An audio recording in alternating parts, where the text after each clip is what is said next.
তাহলে কিভাবে খুঁজে পাবেন আপনার সেই শক্তিকে? 3টি কাজ আজ থেকেই শুরু করুন। 1.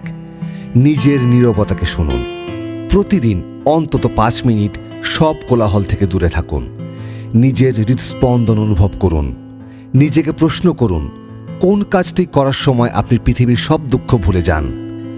ওটাই আপনার শক্তি। 2. ভয়কে আমন্ত্রণ জানান। যে কাজটি করতে সবচেয়ে বেশি ভয় পান সেটি একবার করার চেষ্টা করুন। ভয়ের ওপারেই আপনার আসল পরিচয় লুকিয়ে আছে। 3. অজুহাত দেওয়া বন্ধ করুন। পরিস্থিতি খারাপ, টাকা নেই, সময় নেই, এসব অজুহাত কেবল আপনাকে থামিয়ে রাখার জন্য। মনে রাখবেন, হীরা তৈরি হয় প্রচণ্ড চাপের মধ্যে। আপনার কঠিন সময়গুলোই আপনাকে হীরা বানাতে এসেছে। আপনার জীবন আপনারই চিত্রপট। এখানে আপনি কি রং তুলবেন সেটা আপনার সিদ্ধান্ত। আজই আয়নার সামনে দাঁড়ান এবং নিজেকে বলুন, আমি শুধু বেঁচে থাকার জন্য আসিনি, আমি বিজয়ী হওয়ার জন্য এসেছি। স্বপ্নসারথী সবসময় আপনার পাশে আছে এই যাত্রায়।